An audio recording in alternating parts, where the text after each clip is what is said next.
service. Hey, I appreciate you getting back to me. Do you have a couple minutes? I left you a message. I wasn't sure if you understood really what I had said or why I was calling.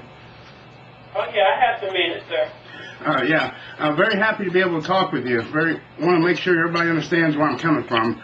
You know, I respect the heck out of the job that y'all do, but honestly, in my case, I think there's been mistakes, you know, and it's really causing a lot more harm than good when it comes to my daughter.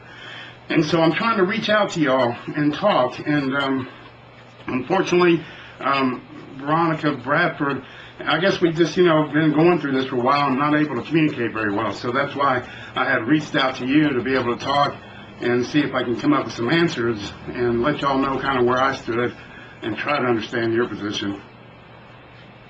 Okay. Bottom line is I'm a good man. I ain't doing nothing wrong.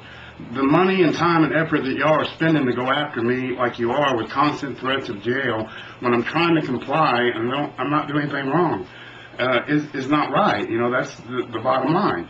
When you say you're not doing anything wrong, what are you referring to, sir? That I am committed to taking care of my daughter, that I'm a good father, that this situation has a lot to do with what Miss Strickland has done or not done, and y'all should take into account both sides to figure out what's best for my daughter, and any resources the state has should be contributing to that. We should all be partners in this, not y'all constantly threatening me with jail, saying I'm a deadbeat dad, and acting Who this said way. that you were a deadbeat dad, sir? I think it's a phrase I don't like to hear, but that is obviously what is being associated to my name. No, who said that, sir? Has someone came out and told you that you were a deadbeat? I think, no, that phrase is not used. However, the actions that y'all are taking assumes that, and that's what I question. I'm not, and I'm saying, why is this case against me? And if I'm not a bad guy and I'm committed to do whatever it takes, I'd give my life for my kids. I don't have no issues. Nobody has to tell me, order me, force me, put me in jail, play all this. And that's my whole question. Why? If I'm a good guy and I'm not a deadbeat dad, everybody's cool, why are y'all doing this? And please stop and let me get back to taking care of my daughter and get this out of my life. The stress is killing me. I had 3 strokes over the summer. For 8 years. Let me stop you right there, Mr. Gadd. The reason why we have taken this child support action out against you is because the mom in the case has wanted child support from you. So whenever someone comes in here and they apply for services, that's what we do. Now, if you feel like you should not have to pay her child support, you've got to go before a judge in order for you not to do that.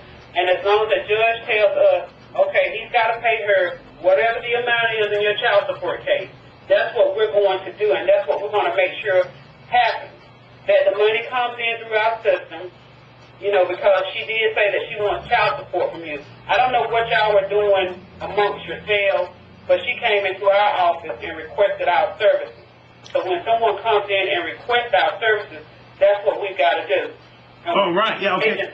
I understand what you're saying. I appreciate you explaining to me like that, and that's pretty much the way I see it, too. The question is, when the state actually goes after a man for that child support, to whether it's in the interest of the child and whether the money is being wasted, whether there's a greater good that would be done otherwise. And in my case, what y'all are doing is only making things worse. For instance, your purpose should be taking care of kids, not making money, even though money is a part of that, no question. And what y'all do is important, no question. But in my case, my daughter doesn't have her dad. And for 8 years, I've been fighting for that.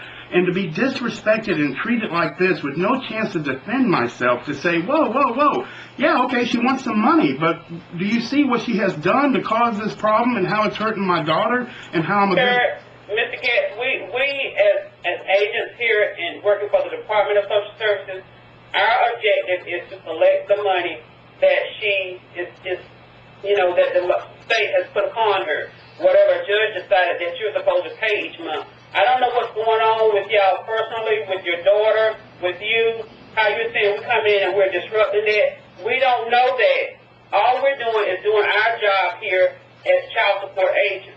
Right, I appreciate that. So all of that about what you're discussing, sir, that's not for us. That is for you to go over there in another courtroom and discuss that with them. I'll work on that again. I have been for a Only while. thing that we talk about, Mr. Gadd, is child support. Money.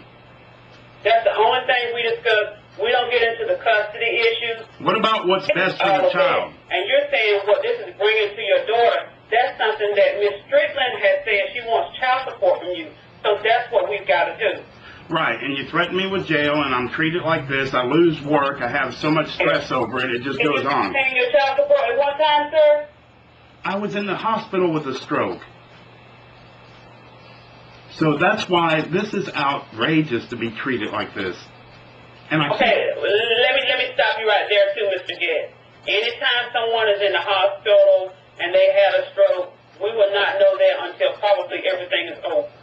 Okay. What we do as agents, what we do as child support officials is, if the child support payments are not coming in, we have to do what we call a show cause to say, okay, you're not paying your child support, or we're going to send you a letter saying you're not paying your child support, and we need for you to pay this amount of money, okay? I'm familiar with the What process. happened is, I'm familiar with the process. I appreciate what you're saying, but I know you're busy, and I don't want to take yes, up. but then if for some reason you say, okay, I can't go to court, I can't pay this money because I had X, what you have to do is, you have to go before the judge. You need to file your motions, go before a judge and say, okay, judge, whoever it is that day that's on the bench, I had a stroke, I couldn't pay this money, I can't pay this money, what can you do?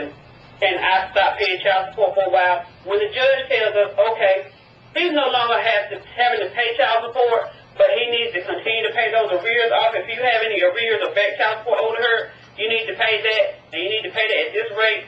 That's what we say we have to go after you for then. But if he stops all the child support, and if he stops all the arrears, we don't go after you for anything. But as long as there's money owed on your case, Mr. Gibbs, we're going to continue to do that because that's what the law requires us to do. I understand your position. I appreciate you explaining it. In this case, I keep saying what's important is that my daughter's future is good, and that in this situation it is not, and money and time and energy from y'all is being spent on chasing a good man. What we're saying is the child support is going to help your daughter's future. But we don't get into all that. All we're here to do, sir, is to collect the child support money. Right. There's something where you're saying because we're doing this, it's going to affect my child. You need to talk to the mother about that because we can't do anything about that. Right, I hear you. But again, just let me make my point. I think we just have to agree to disagree. I understand that's your job is to make money, and my purpose is to take care of my daughter.